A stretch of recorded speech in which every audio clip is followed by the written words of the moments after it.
Good afternoon, everyone. Oh, for those of you in the way back, feel free to come close. I was telling the women in front that they were the brave souls, so I appreciate it, especially after lunch. So, um, so my name is Jen Pope. I'm the Senior Director for Family Planning and Reproductive Health at Population Services International, and I appreciate everybody coming after the lunch hour. I know it can be tiring, so hopefully this will be a invigorating conversation. And I'm actually joined with four women to my left who I'll introduce in a second. And I just wanted to note that we've been handing out some cards, and it would be great if you have any thoughts around access to contraception, any questions that you may have, and we'll be collecting them, and then we'll try to take them with the time of Q&A. So as I start, I'd like to first pose a question to all of you. Has any of you felt like you've had trouble in terms of access to contraception? You haven't had your method, it's taken too long, too expensive? Has anyone had those experiences? I certainly had. It took me 3 appointments to get my IUD, so I barely stuck with it. But afterwards, I was glad. So as you could see, if you looked around the room, there were many people who raised their hands. And I think throughout this conference, we're talking about a lot of different numbers, the over 214 million women that have an unmet need for contraception. But I think it's important to bring it back to the faces and the people that include us, and I'm sure we know many people who have had these challenges. And so I'm excited today to think about different approaches that we'll hear from these women around people-centered care and rights-based approaches to increasing access, quality, and choice to contraception. And so without further ado, I'd like to introduce to my left, I have Dr. Koki Agarwal, who is the project director for USAID's flagship maternal and child survival program. And then I have Esnam Amuzu, and she is a woman deliver young leader, and she's based in Ghana with Curious Minds. And I have Dr. Holly Burke, who's a senior scientist in the RMNCH division at FHI 360, and then Mary Jane Lacoste, who's a senior program officer at the Bill and Melinda Gates Foundation. Welcome, ladies. So how I'm going to do is I have a few questions. Since I'm going to take control of the mic, or I already have control of the mic, I'm going to ask them each a little question to share their experiences. And then please make note if you have some questions. We'll collect them and love to have a dialogue and have an interesting discussion. So maybe I would first start with you, Mary Jane, on the end. And so what do you see as significant barriers to contraceptive access and choice? And what is being done to address this in your line of work? Thank you. Oh, it is on. Great. Thanks, Jen. And really glad to be here with my fellow panelists.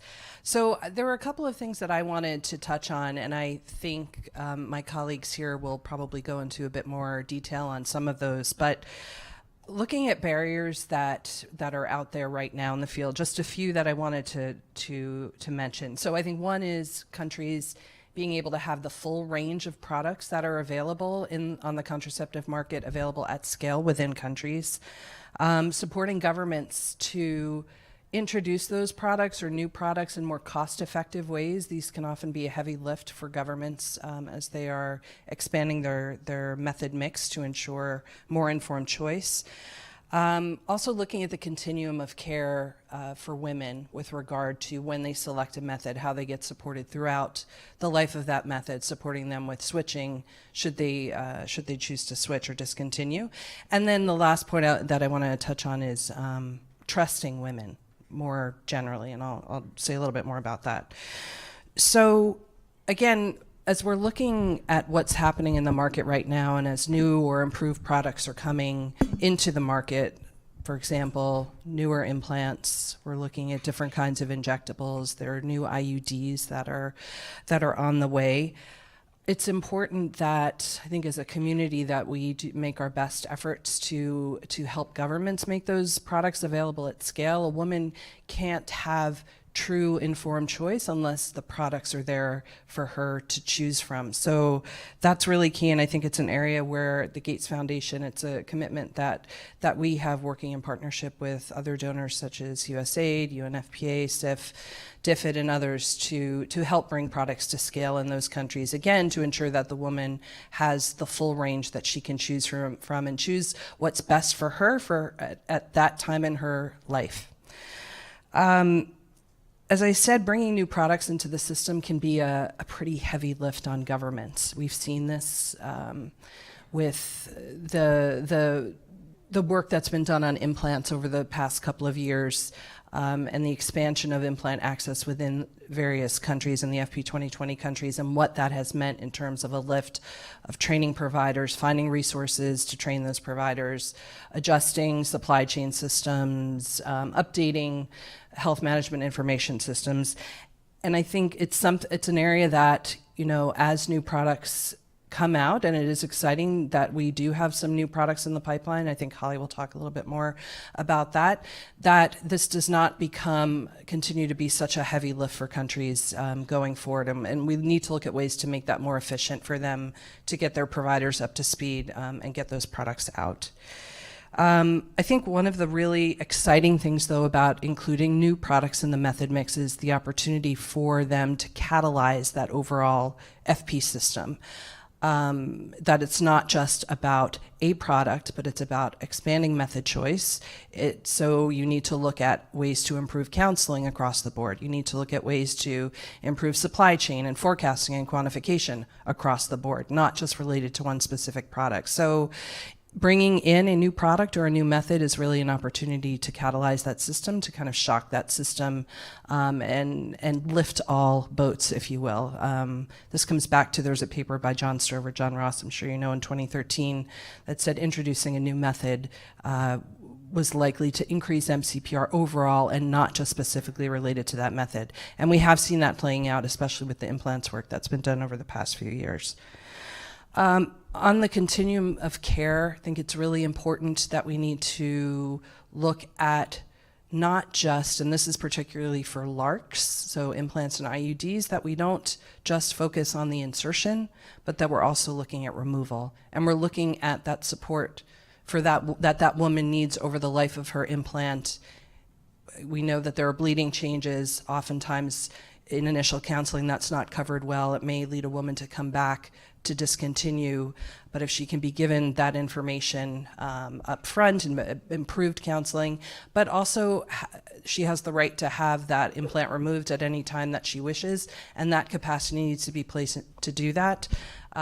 It's been a growing concern, I know, among the global community. In 2015, there was a task force that was established to look specifically at implant removals, develop tools to help countries ensure that their systems and capacity were in place, so that as we've seen implant insertions increase over time, we know that the removal wave is coming in, that countries are ready to manage that. And we have also had discussions about this not just being related to implants, but being related to IUDs as well, as another method that you have to have that removal capacity established.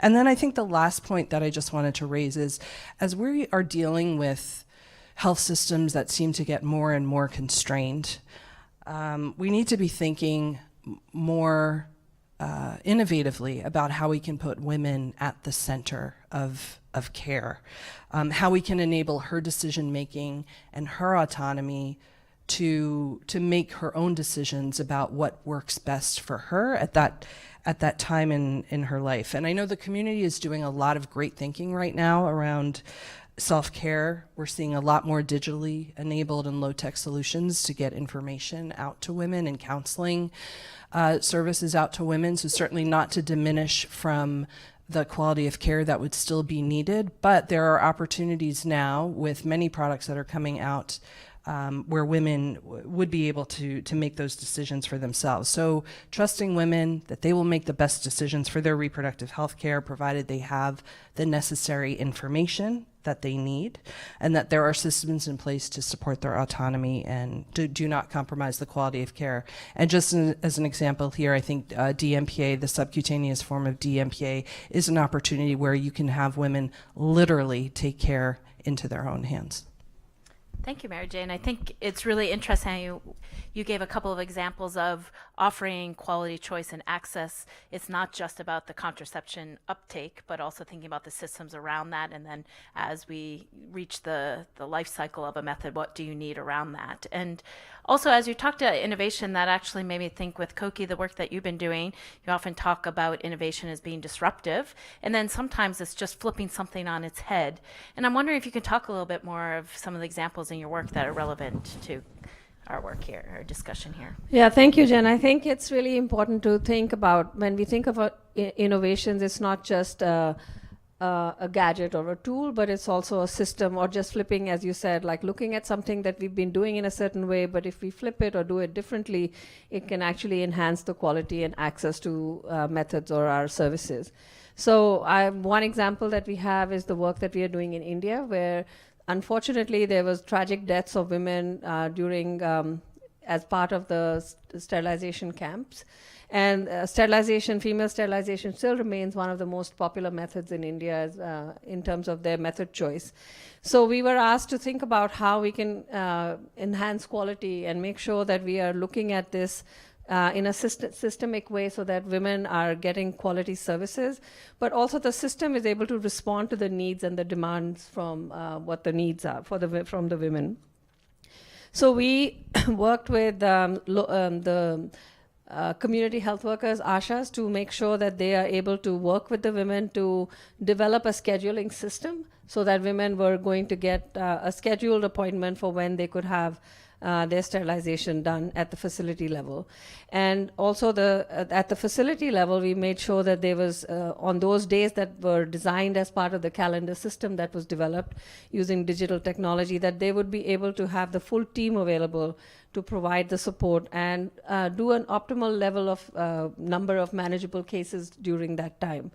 And I think that looking at this, it has increased the number of women who can access it, but in a systematic way, without imposing a big burden on the health system and on the providers. And it's eliminated the need for doing these camps that are not well organized and not well thought through.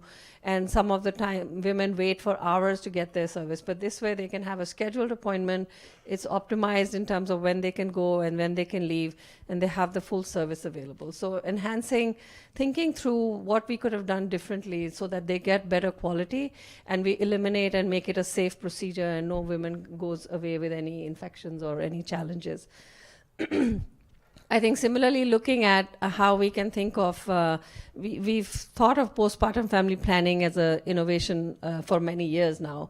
How do we make sure that we are meeting the needs of postpartum women that have much higher unmet need for family planning? But in a study that we did in Ethiopia, in the Oromia region, was to look at how we can have these women get the service they want, looking at how community health workers can talk about postpartum family planning at every contact they have with women, whether it's through the health development army or the health extension workers, that every time they have a contact, they're able to talk to the women about the importance and the need for postpartum family planning if they choose to accept it. And I think the study showed that even though it did not increase the acceptance of family planning within the facility births, but it did increase those women who continued to have births at the facility. 53% more women accepted family planning. So I think just thinking through how we can ensure looking at different aspects of the service delivery system to flip it on its way and think about it as an innovation to reach more women with quality services. Great. Yeah, I think as we think about the user and the client and putting her at the center to really understand what are those barriers to that health outcome. And I think that leads me to also think about the work that you've been doing, Holly, in FHI in terms of method choice and expanding that and really understanding the user and thinking about existing methods, as we've seen from the transition from the DMPA IM to SC, and then even thinking about new technology. And I wonder if you could speak a little bit about that in your work that you've been doing. Yes, I'm very happy to. Thank you so much. And forgive me for notes. I want to make sure I give you the hottest details on the new methods, so I have some notes with me. But I think that's a great point, Jen, that you mentioned. Looking for the new and the shiny is a way to expand method choice, but also looking at the existing methods we have that are safe and effective and thinking creatively and innovating around how we deliver those services is very important for increasing choice. And so I'm actually going to begin with two examples on that front. So Ciena Press, which some of you have probably heard throughout the conference, is the brand name for subcutaneous DMPA, which is a contraceptive injectable delivered in the all-in-one injection system called Uniject. And we actually have one of these at the FHI 360 booth if you'd like to go and check it out. And we have several of the other methods that I'm going to describe during the presentation. So DMPA provides 3 months of pregnancy protection, and it's one of the most popular methods, but unfortunately, we suffer from very high discontinuation rates of this method. And side effects are an important reason, but also access to reinjection and women returning late for reinjection are some other reasons why women discontinue early. So FHI 360, with funding from USAID and the Children's Investment Fund Foundation, conducted a randomized controlled trial in Malawi to test out the suitability of home and self-injection of DMPA sub-Q. And we found that self-administration led to more than 50% increase in continuation of the method when compared to provider-administered DMPA sub-Q. In this study, we were including both community health workers as well as clinic-based providers like nurses and midwives when we trained the self-injectors as well as providing the method. So in addition to looking at self-injection, we were also able to provide evidence that community-based distribution and training self-injectors in community settings is safe and feasible.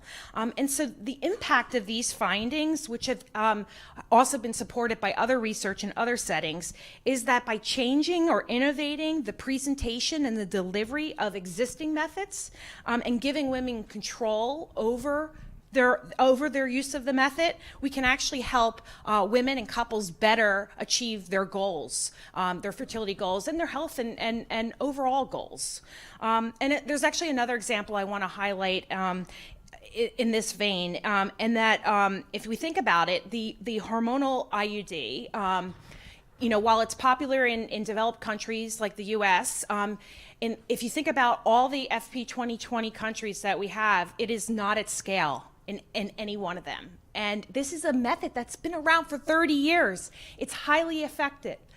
It also has numerous non-contraceptive benefits. So that's a problem, right? We shouldn't just throw it out. We need to figure out a better way to deliver it. And the Bill and Melinda Gates Foundation, USAID, and other partners are working together to figure out how we can better deliver the hormonal IUD to all women, so that you can have access to all, the full range of methods. So I think that's one really important avenue. But now looking at what are the new methods on the horizon, we have to start with what the users want, right? What the potential users want. Not even people who even know they want family planning yet. What do they want?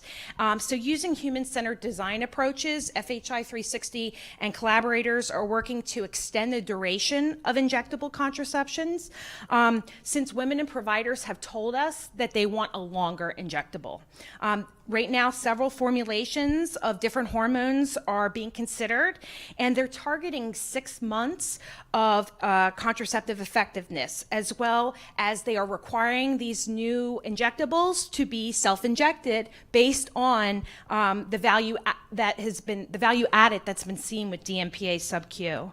FHI 360 is also supporting the development of a long-acting biodegradable contraceptive implant that would eliminate the need for removal at the end of the product's lifespan. So this obviously is very important for making sure that we are there with women from the beginning to the end.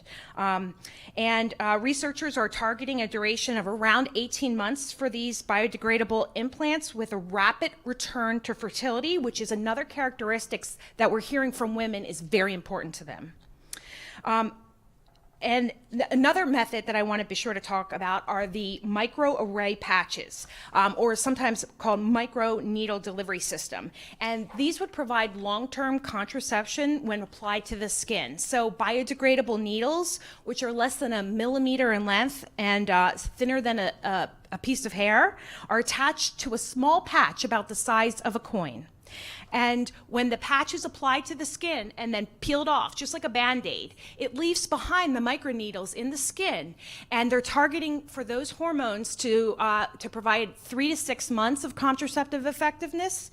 And the other very exciting part about this self-care technology that's being developed is that when you remove that patch, so you apply it, you peel it off, you now have just a patch and no medical sharps waste to worry about getting rid of. So an environmental impact.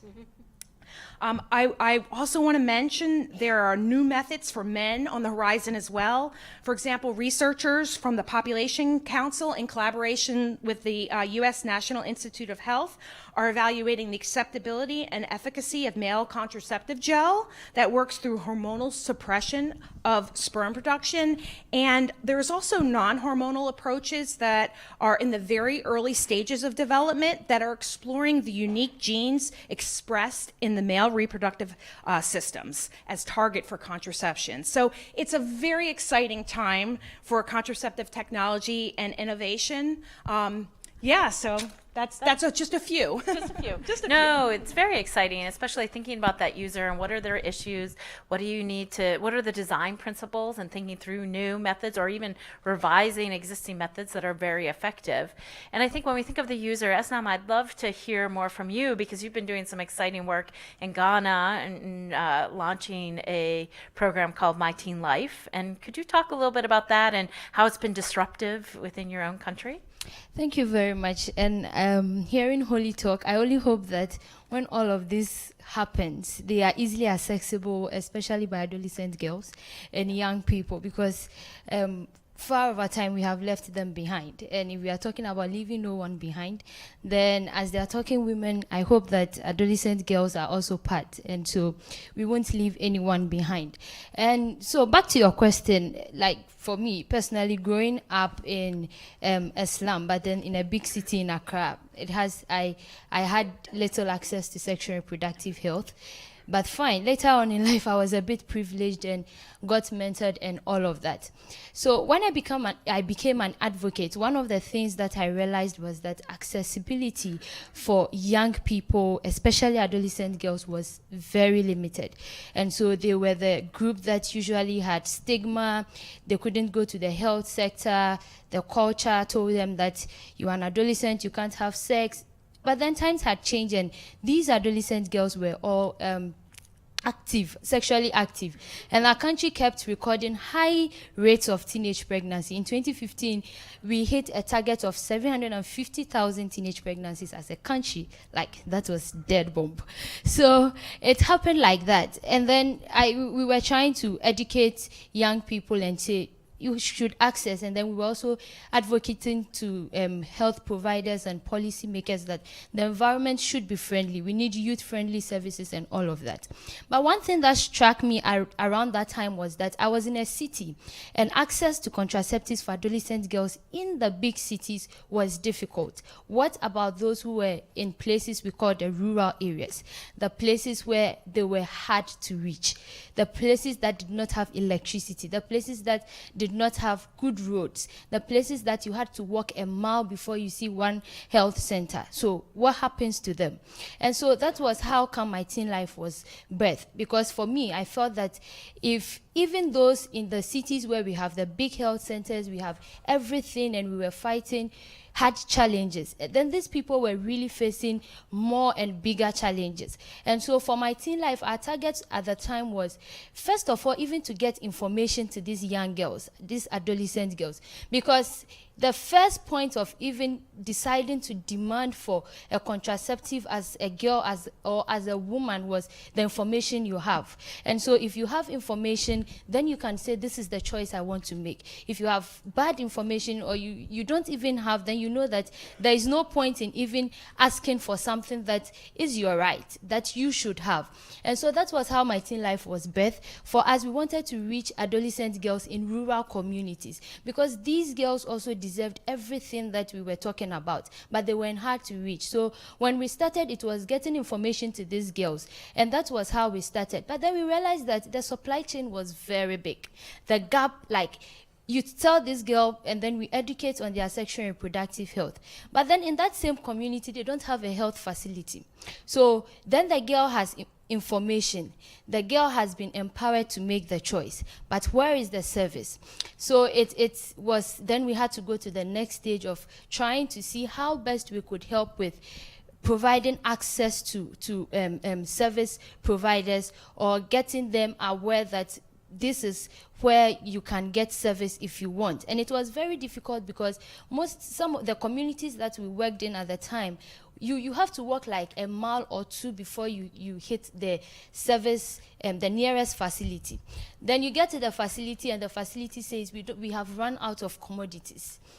And so it was a big problem, but we tried and we keep trying. So we were given information, and then we hoped that with that information, no matter how far the distance was, or with the introduction of community health services, and where we had some of the service providers coming in, we were, our hope, we broke barriers that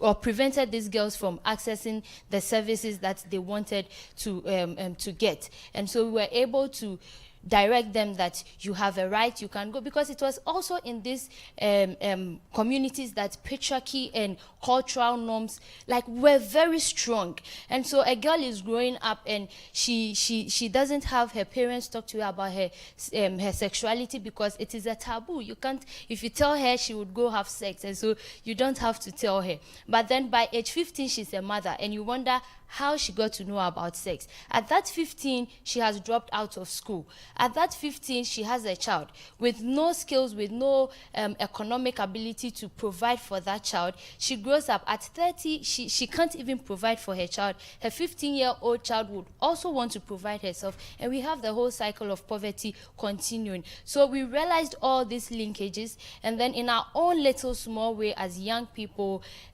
together, because it was only not me, I had all my good peers who were supporting the initiative, but for them, that was what we were able to do in our little way. And that's how far my teen life, right to the grassroots level. But lastly, we talk about this big English. And sometimes for me, we are talking about big English, but then how does it translate to that very girl in that community who really needs the service? And so that was how we're trying to break the big English we have heard here right now, and then make sure that they have access to everything that they wanted with contraceptives. Great. I greatly appreciate that, and language being important, the user, and you spoke about how you were mentored, and it's great hearing how you're mentoring other girls and young adults, and just giving girls that agency, choice, and voice, and how critical it is, and how it links to contraception, voluntary uptake. And so now, actually, thank you very much for those insights. I'd love to hear from the audience. We've passed around some cards. If you've written down some questions, I believe if you hold up your hand if you have one, then we can collect them. Don't be shy. Oh, there's one up front here, a few.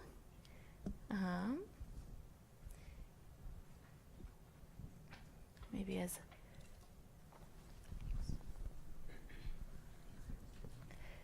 I could take, okay. Yeah, if you just want to work around logistics.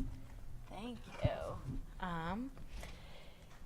A broader range of contraception options is available to men so that they can participate more easily and meaningful in family planning, was a comment in terms of a vision of success. And I've often heard that would be great, and that often women are scared to put trust into men. And so I'm wondering if somebody could talk about what we could do to enable this vision. Anybody want to take a stab? Yeah, I can definitely talk about that. Well, I think that's a great comment, and I think it's important for everybody to have choice, so men to have choice about whether they're going to father a child, and so, having options for them to do, but there's nothing stopping the woman partner from using her own method, right? Like, I mean, I think, if she had an IUD and he was using the gel, there's no problem there, right? So just, I think it's about the autonomy of the person, and I actually see it having more choices for men and women, as being only a good thing. But I want to hear from you all too. If you disagree with me, let's chat and keep the dialogue going. Can I just add? I think that, yes, definitely, if we could expand the choices for men and women, and it's really wonderful to hear some of the new methods that are going to target both women and men. But also looking at, still, I think we lack a lot of the male engagement in even participating in women's choice of family planning. And we know that when we talk to men and women together, there's better acceptance and better utilization and better continuation of the family planning methods. So if we can also continue to look at how we can engage men, even if it's not for their own method, but that would be the highest ideal. But if we could also have them engaged in supporting the woman and their partners to accept and continue with the method. And we've seen great examples of how that expands the family planning continuation and choice.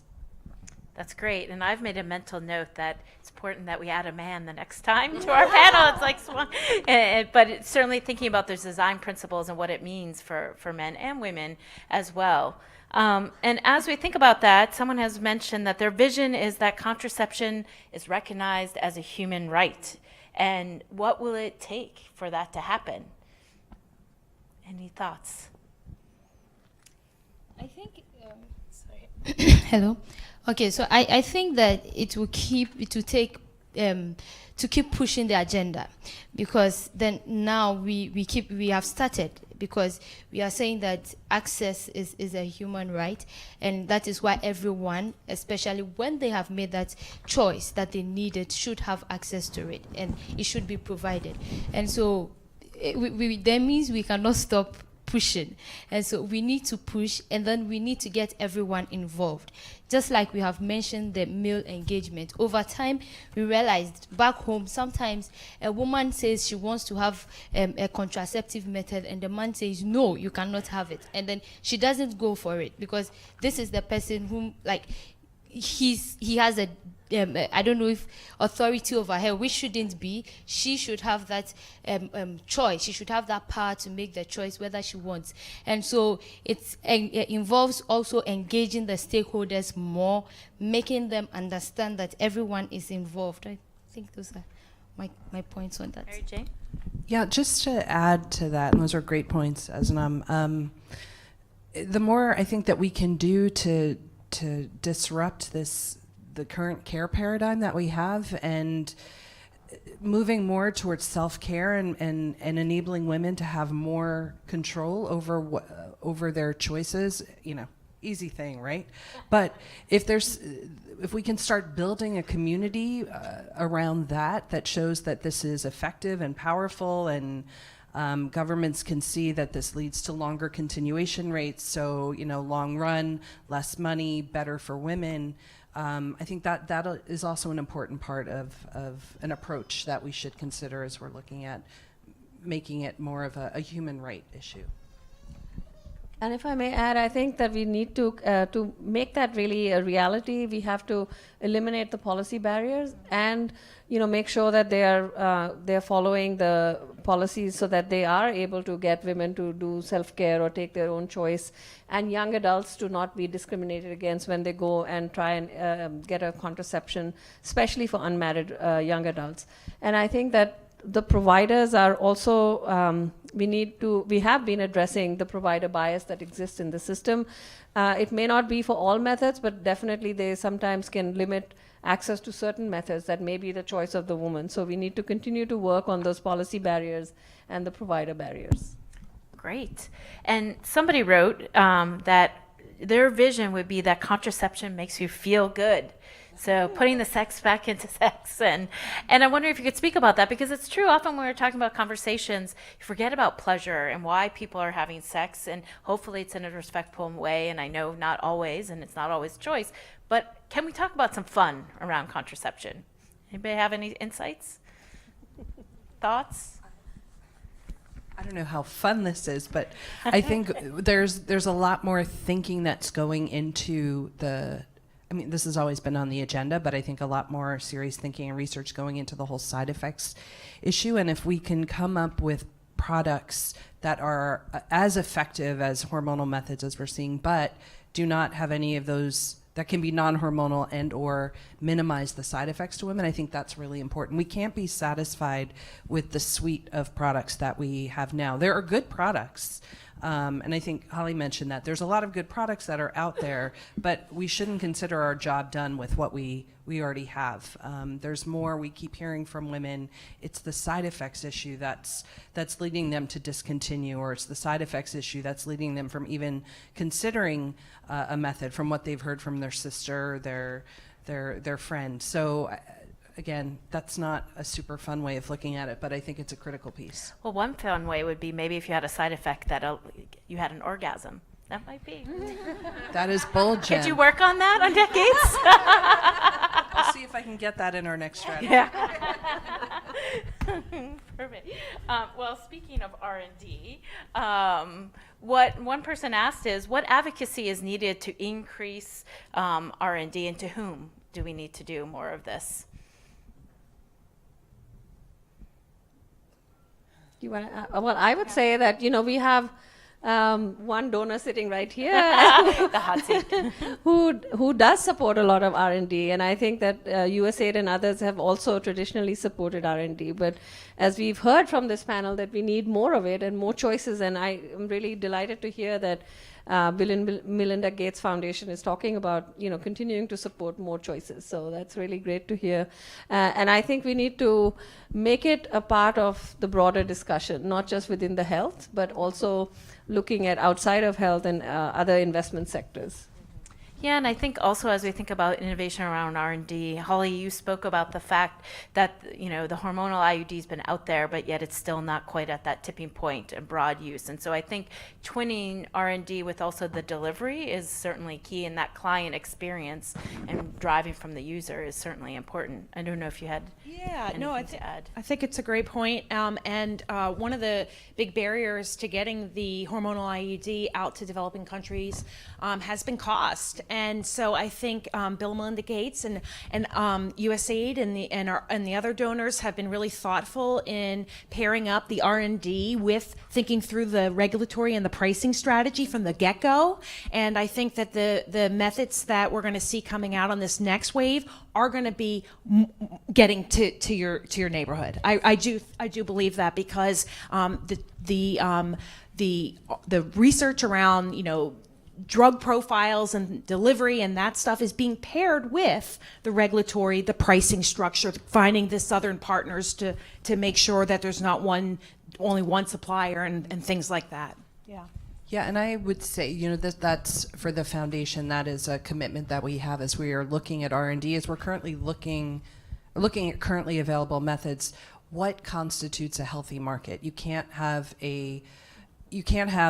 just a one supplier market. That's not sustainable. That's gonna, could potentially cause problems in the long run. So also committing to, as we are working with Western manufacturers on a number of different products, that we're also committing to developing generics and doing more in the South to bring along manufacturers, which then they bring their product into the market, oftentimes at a lower price, keeps the market healthy, and also ensuring that those products are quality assured to the extent possible. I think that's a great point in thinking about what do we need at the market level and what are those barriers. For instance, the manufacturers and Melinda Gates and other donors have invested in volume guarantees and so forth. So I think really looking at what is the barrier and what can we do to make it easier for those users is certainly critical. And somebody asked a question about IUDs, and I think we've talked a lot about different types of methods, and yet IUD is still underutilized, yet there's been a lot of work around that in the context of informed choice. I'm wondering, are there any innovations that you've been hearing about, thinking about around IUD service provision? Well, I can speak And I'm from the looking- work that Japaigo and did in India for postpartum IUD, and I know that it was something that we started in one facility in Lucknow, but then over time it was expanded to the whole country, and now there's been more than 2 million users of postpartum IUD. And I think the reason why it became a popular method was because it was accompanied by clear counseling and during the antenatal and postnatal care. So it was not just left to a woman to figure out what the expected side effects would be, but it was something that was discussed during the antenatal care, followed up during labor and delivery, and then postnatally, if they had any issues or questions, they could always come back. And so it's sort of had a revival in India. I know that PSI has also worked on this. So I think that we can do revival, and now with the hormonal IUDs, I'm hoping that that can also find a big market in some of these countries that we work in. Yeah, so actually FHI 360 in partnership with the Bill and Melinda Gates Foundation is doing a lot of work trying to understand potential users, profiles, and what they're interested in, and providers side of things, and really trying to dig down into the marketing side of things to try to find out how we can get it out. And then, of course, pairing that with working on the regulatory side. So how can we get the products into resource limited countries, and also train providers and that side of it. So it's really a multi-pronged approach. It's not, like I said, it's not fancy, but it's stuff we need to do, right? We need to just do it and be innovative about figuring out how we're going to market it and how we're going to promote it. Go ahead, Mary Jane. Yeah, just to add on to that, I think, generally IUDs, we've seen issues with them in sub-Saharan Africa for not necessarily a product-specific reason, but how that service gets provided, privacy issues, the provider capacity for insertion and all of that. So that's an area that still needs work, regardless if this is a new product or not. So I don't think this is going to. There's still tough systems issues that we're going to have to be addressing. I did also want to say that with the LNG-IUS, there also has been some discussion as how that could potentially be positioned as a product to mitigate against anemia. So taking a different kind of more maternal health or broader women's health perspective on it, that might be attractive to women. And again, I know FHI is looking into kind of the user interests and profiles and whether that would resonate. Well, you actually read my mind, because actually we've done some work in Madagascar too, where we're seeing the women are in terms of menstrual hygiene and the benefits of amenorrhea. And so thinking about how contraceptive fits into the woman's life, and that relates to a question about integration and looking more broadly. And while the person addressed it to you, Mary Jane, I think it can fit with everybody, but how we put contraception access, quality, and choice in the broader suite of issues that our users are facing in terms of safety or income generation. Just wondering, how are we thinking about that more broadly? Yeah, that's a really great comment, and I think calls out that we've been fairly siloed in our approaches, though we are obviously addressing the same woman at the core. I know at least within the foundation, the family planning team is making greater efforts to connect with our maternal newborn child health team and link up on investments. That's, especially around the postpartum family planning, that's a natural fit right there. I realize, and we have also been discussing, we can do more with our financial services for the poor team that works on income generation and often has self-help groups, which family planning projects often leverage for getting information out about family planning services that are available, and how can you make that connection stronger. So I don't have any kind of magic bullet, but just know that at least within the foundation, it's something that we're thinking about how we make this a more holistic approach, again, putting the woman at the center and not making it about a specific program. Yeah, so for me, coming from the grassroots level where the issue affects maybe an adolescent girl or a woman, it's about not looking at contraception just as a health issue, but as a development issue. And that's what I think. Because sometimes when we are talking to some of these girls, she knows that, or we know probably she has 5 children, like the kind of work she does not provide or is not enough to take care of that family. Then it becomes a development issue because she's not able to give good health to those children. Those children don't get quality education. Those children are not able to get like the basic things that they will need to grow as children in the community. And so if you are even giving service or you are giving information and you make this person realize that at the end of the day, having 3 children with the current income that you have, you can be able to give your children a better life. You can be able to provide and make them go to the school that you want them to go to. Then they are thinking about it not from that angle of, I just have to go to the hospital and get a service. But then they see it as something that is going to even affect whatever I do in my house. For adolescent girls who are sexually active, they know that they have to they have to stay longer in school. They have to get education. They have to be empowered. They can come out and work and earn income. But then at that point, they are sexually active. And we keep telling them don't have sex, but they keep having sex. And so then it means that for that adolescent girl, access to this contraceptive, while she's having it, she has it at the back of her mind that whilst using this, it's going to help me to stay in school longer.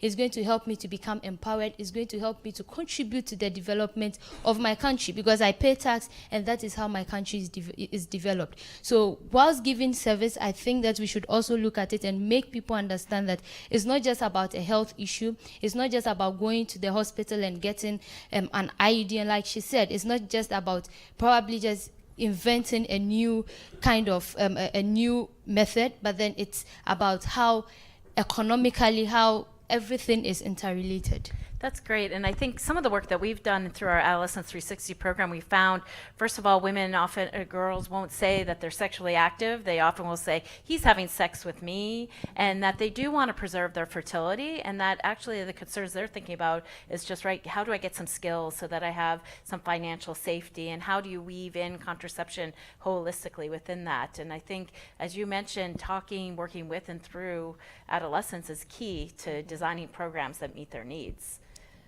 Can I just add, I think that's a really excellent point. And also working out, you mentioned the other sectors, education and health and agriculture. Well, wherever possible, if we can extend ourselves to look across and see where we can integrate family planning messages and services in these sectors. And within the health sector, I think we've done some work on looking at where women are waiting for hours to deliver services. How can we utilize that time for them to get counseled or receive services, like waiting for immunization services for their child. So continue to look for opportunities within the continuum of care that women receive on how you can integrate family planning and make them understand that it's a health choice, it's a development choice, and it's their choice. That's great. And one person's vision actually has contraceptive options that are manufactured and distributed by women-owned businesses and not by necessarily big pharma. Which is great. Holly, I know you've been wanting to say. Well, I just wanted to make sure, and I don't mean to take us back down, but there's a lot of interest also in multiple prevention technologies, and so I just wanted to bring that up. The U.S.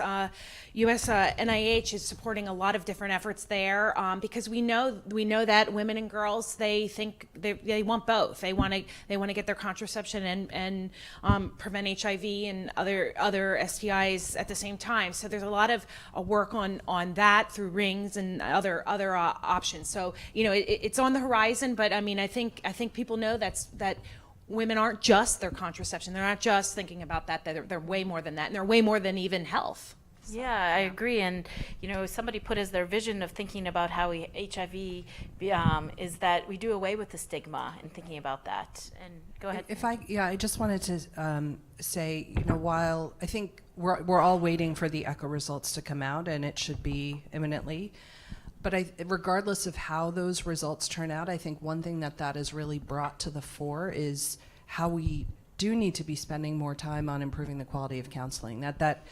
that regardless of whether there's shown an increased risk of HIV acquisition with any of these methods, it's still something that we should be spending time talking to women about during counseling. You know, dual protection has always been, in principle, part of counseling, but I don't know how much that's actually been enforced. So just coming back to, I think there's an opportunity as the results become available that we have that stronger integration between FP and HIV, and also looking at some of these multi-purpose technologies that Holly said are in the pipeline, I think are going to be critical. Yeah, I definitely think in looking at the quality of counseling as well as how we deliver counseling and thinking innovatively how we do that. Are there ways to leverage digital tools or thinking differently, obviously with thinking about our population, the access that they have, coming back to the user is certainly critical as we think through those pieces. And, you know, as somebody here mentioned and brought up, they talked about men and boys again, and one of their vision is how will men become more involved in supporting women to access contraception, how they're more engaged in taking responsibility for the contraception. We've talked a lot about engaging men, but most of our discussion has been around women and those pieces. Have any of you had any experience of or seen some innovative approaches of how men and boys have become more active partners in contraception? Holly? Yeah, actually, the Advancing Partners and Communities project, through that project, FHI 360 has had a lot of success with the Amanzi program in Uganda, changing social norms, and has actually seen an uptake in family planning through working through men and changing their norms and building their capacity to support women's use of family planning. So, you know, norms are key. They're what's going to unlock a lot of our problems. Yeah, and I think that relates to stigma and how we combat stigma-free world in terms of that. And then one person talked about how can we advocate to conservative politicians. And that's something being based in the United States, that's something I think about for my own daughter as I think about the future. And I don't know if you have any insights, or perhaps Esnam, you could share some of the work that you've been doing to really advocate to break down those barriers. Yes, but I think that one way is to a power of stories. And for me personally, in my advocacy, one of the things that I have seen and have used to move policymakers as and when I have the opportunity is the stories that I use. And one typical one is the story of one girl that we worked with when we were having my teen life. And so at the time when we started work in that village, apparently she already had a child. She got pregnant. She didn't have like information, and she had a child, and so she dropped out. And so even though we were working with in school girls who were already in school, we were also looking at the teen mothers, because then when you don't give them the information, they continue and then they become mothers of 2, 3 going. So we met her, and then in the conversation she said, well, she got pregnant the first time she had sex and all the other issues, but she had that willingness to go back to school. Sadly, currently, I think we have advocated and we are still working on a reintegration system in our school so that young girls who get pregnant and drop out can move back to school without the stigma that we are talking about. So she told us that she really wanted to go back to school. So how did we help her? What we did was we spoke to her mother, because her challenge was she didn't have anyone to leave the child with. She was 15 at the time. And so we spoke to her mother and we told her she wants to be a nurse, but we need your support. And so her mother was willing to support her. So what her mom said she'll do was, when she's going to the farm in the morning, she'll take the baby with her, then she goes to school. And that was how her mother came in. So for this story, if I'm telling a policy maker and I tell her that for someone like this, we didn't lose her, but then we need you to change the policies that we have so that they help the girls. We need you to make CSE available so that other girls don't fall into that situation, because they are informed and they know what choices they want to make. And so I think the power of stories is critical. When we have people sharing their stories, it has that power to make some of these leaders change. And for me, I think for young people, and I also think that we have to keep working as young people to show that we can really make the change that we are talking about. Because if we keep talking about it and we still leave it for them to come work it, then we won't get it. And so I think, yeah, that's what I can say. No, I think that's very powerful. And I think throughout this conference, I've seen a lot of data, and we certainly want evidence-based programming. But when it comes down to it, the things that we remember are the stories and that journey, and what are those challenges, and how can we tackle that, and what are the behind-the-scenes work we do. But I think you're very powerful in terms of how you amplify your voice in that. And Koki, you're going to Well, I just wanted to also echo that, along with the stories, as you mentioned, the power of data to convince policymakers and leaders to understand the value of providing family planning for all ages and at all times, so that they can protect themselves and have the choice of family that they want. I started my career on looking at how we can use computer tools to demonstrate the impact of not providing family planning services. And I think to some extent, not necessarily those tools itself, but similar tools to expand on the data that a policymaker can look at along with the stories, because I think personal stories can be really powerful, can really make the difference in having them change their mindset. And engaging communities to provide the social accountability pressure on politicians and from their areas of work where they represent, I think would be also important to consider. Great. And actually, speaking of tools, I think as we think about also what is our health system, how are they providing, as we increase choice and access and quality, if I'm a government, how can I better plan? And I think, Holly, you've been working on, in your organization, on a tool to better project those needs, to help meet those needs, right? Can you speak to that a little bit? I actually, when Koki was speaking, I was like, oh my goodness, I think we have a tool that could help with this. So, FHI 360, with support from USAID, has created a model, an interactive online model called Planning for Outcomes, or P4O. And it models the changes per year in maternal and child health outcomes and costs as a result of reallocation of family planning methods in a country. And right now the tool has 22 countries that you can pick your country and reallocate methods and see what would you get. What would that buy you if, for instance, you increased IUDs, the mix to have more IUDs, and what would be the cost? What would be the cost in terms of mothers' lives saved, in terms of HIV infections, in terms of abortions averted, and then of course healthcare costs, maternal and child healthcare costs. So all of those things that politicians are trying to keep in their head and meet are all in this one tool, and it's freely available online. And I hope that as advocates, it's a useful tool for help advocating for investment in family planning in general, and then of course promoting a more diverse mixture of family planning methods.